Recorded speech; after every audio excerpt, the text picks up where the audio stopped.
We are taking a look at Bryce Harper. Harper has eligibility only in the outfield this year, not a surprise there. He's going at 9.3 average draft position in 10 fantasy baseball industry mock drafts. That is actually the seventh player off the board after J.D. Martinez. What we're going to do, as we do with these player profiles, we're going to go through each category in roto leagues and in most head-to-head leagues. Batting average, OBP, runs, home runs, RBI, and stolen bases. For the counting stats, we'll look at the rates. So we'll look at runs per plate appearance, RBI per plate appearance, home run per plate appearance, and stolen base per plate appearance, just to try to get a sense of where folks are at compared to other people and not just kind of the end product or the outcomes that they had in terms of their stats. So hopping into Harper, the one area where he does have a weakness is in his batting average. 2 of the last 3 years, he's been in the 240s at 249 in 2018 and 243 in 2016. Now, the expected batting average pretty much supports what he's been doing. It does show that he maybe underperformed a little bit in the seasons where he had poor performance, where he had that 249 and 243 batting average. But one thing to consider is that expected average can't necessarily account for shifts. And that's one thing that we saw Harper struggle through last year is he hits a lot of his ground balls and even some of his low line drives to that pull side into the shift. And I think that is something that is going to hurt him. If we look right here, again, it looks like the outlier is that 2017 season where he hit 319. That was driven by a 356 BABIP. We have not seen those BABIPs repeat recently. 264 in 2016, 289 this past year. I think that's much more the BABIP that we'll be looking at for Harper, given that he hits more balls in the air, more fly balls, and also tends to pull his ground balls into the shift. I think that's going to impact him definitely there. Where the concern for me and the potential floor for Harper is with this his increasing strikeout rate and the underlying contact rate. His strikeout rate has increased each of the last 2 years from 18.7% in 2016 to 20.1% last year, and then 24.3% this past year. So almost a 6% increase in strikeout rate over a 2-year period. And his contact rate has also fallen over that period of time from 79.1% in 2016 to 74.7% last year and 71.2% this year. 77% is league average, so he is well below league average in terms of overall contact. When we look at just his in-zone contact, the league average is 85.5%. Harper was at 86% in 2016. That dropped to 83.4% last year, and then all the way down to 79% this past year in 2018. That is a very low number. You'd actually expect a higher strikeout rate with those type of contact rates. So I'm not sure whether it's something where he'll continue to regress and that K rate will drop if the contact rates remain the same, or whether he has a different approach with two strikes.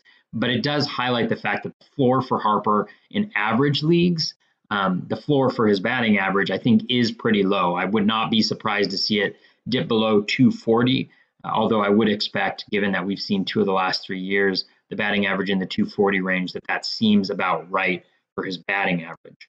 Now, for those of you who are in OBP leagues, Harper is really, his major weakness is gone because batting average really is the major weakness in his profile. 393 OBP last year, nearly 2 standard deviations above the mean, which is elite. 413 even in 2017, and then 2016 he was at 373. So very consistently high OBPs for Harper. This is not a surprise at all. One thing that I do like to see is that his O swing has dropped. Last year it was 32.7%, down to 27.6%, which is more than 3 percentage points better than league average, which is really nice. He's being more selective. If you look at his rolling average graphs too, those actually show that he had a low 20% O swing over his last 40 or so games. So really good signs there. His swing percentage has also dipped. And so not surprisingly, his walk percentage is back up at 18.7%.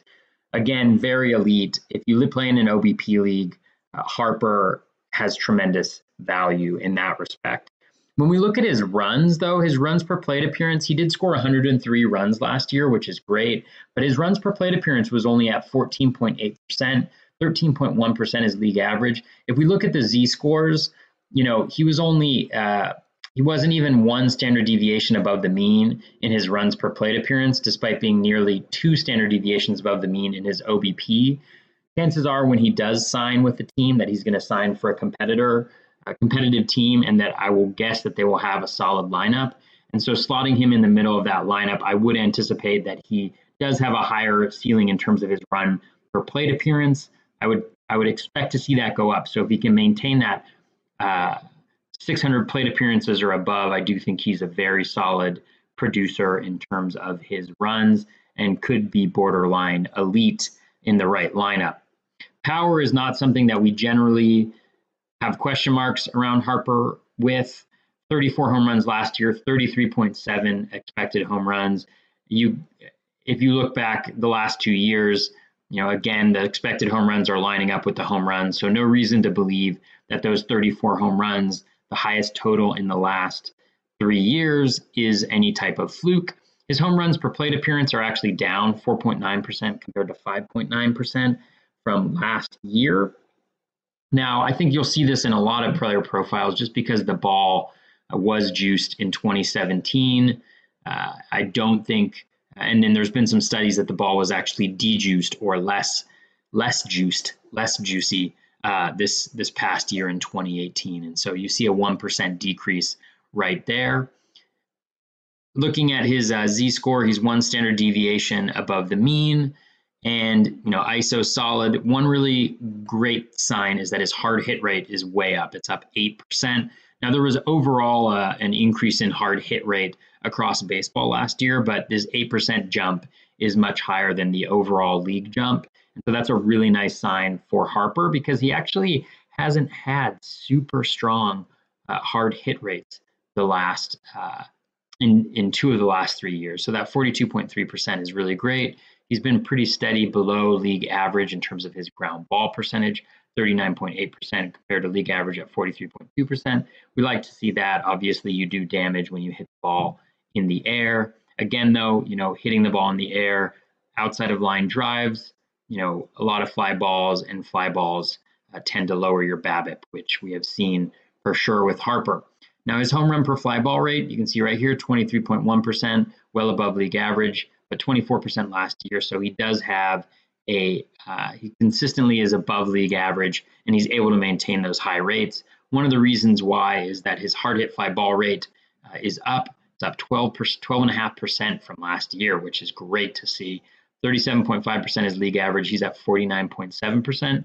His hard hit pulled fly ball rate is down, but with Harper, it's down at 23.3%, which is actually well below league average at 32.6%. Don't worry too much about this with Harper because of the tremendous power that he has. He hits a lot of balls to center field, and he can take it out. He can hit the ball out of the yard to any direction.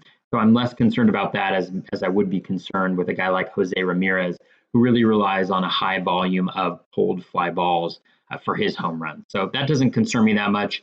His barrels per plate appearance, 45 barrels, 6.5% barrels per plate appearance. Not super elite numbers that you might expect, but he's never really been a barrels per plate appearance guy. 7.7 was his high over the last 3 years. That was last year. It's at 6.5%, as I mentioned.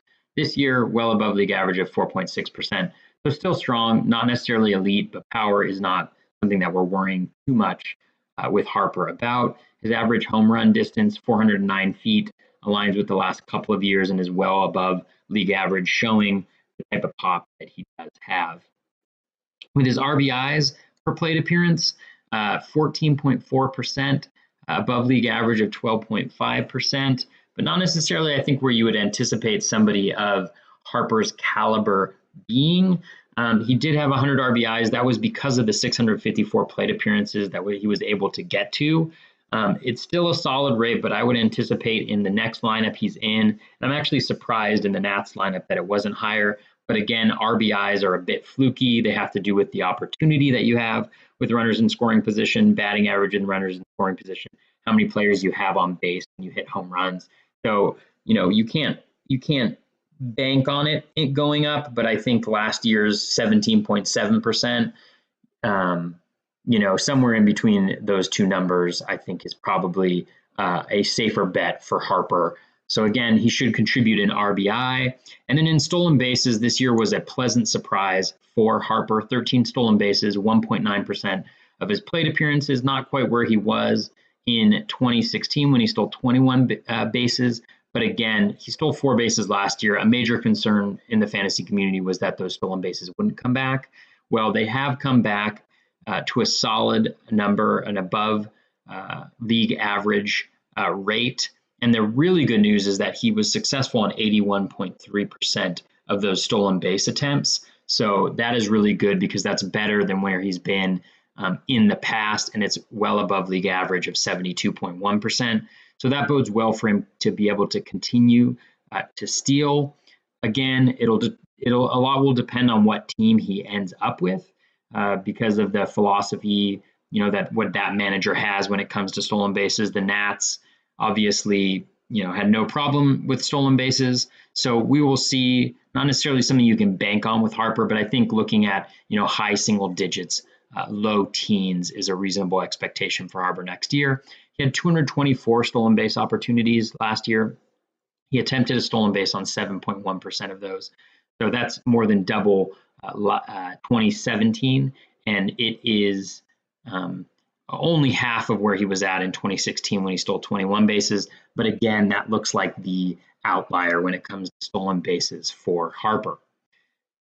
When we take a look at his rolling average graph right here, what you will see is at the end of last year, he, once it loads for me, he had some tremendous growth in some good areas. The contact was not consistent, but what you can see right here is that O swing is going down 22% over his last 40 games, low 20s, for a good stretch there. His hard hit rate really bounced back, into the mid-high 40s. His contact was still struggling, but he was making better contact with that. His fly ball rate was right a little bit above league average. So nothing major jumps out in the rolling average graph. The major piece I would say is this improved plate discipline and the hard hit rate. Everything else fairly consistent. So in summary for Harper, what I would say is he is a strong contributor in 4 categories: OBP, runs, home runs, and RBIs. He's going to contribute most likely a decent amount, at least at a league average rate, potentially higher in stolen bases. The one area where there is concern is in batting average. And I think the floor could be pretty low with the diminishing returns on his contact rate and the potential for his strikeout rate to increase. So that is one thing to take into consideration. He is somebody who at this point, is a solid producer in fantasy. For me, I'm probably not taking Harper where he's going in drafts. I'm looking to get batting average early on.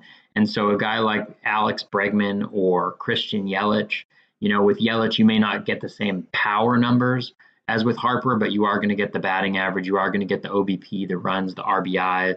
Stolen bases is going to be higher. I think with Bregman, the same thing, about the same stolen bases, about the same power, but the runs and RBIs as well with the batting average is going to be higher. So I would have him going after those guys in fantasy drafts. Definitely not right behind JD Martinez. I think Trout, Betts, Jose Ramirez are locked in for me as the top 3. I think after that, JD Martinez, Arenado, some of those guys that I mentioned, potentially some pitchers in there as well. But, that's kind of where I see Harper. I think he still continues to be slightly overrated, but he is a legit 4 to 5 fantasy category contributor, and that is definitely a valuable player to have on your fantasy teams.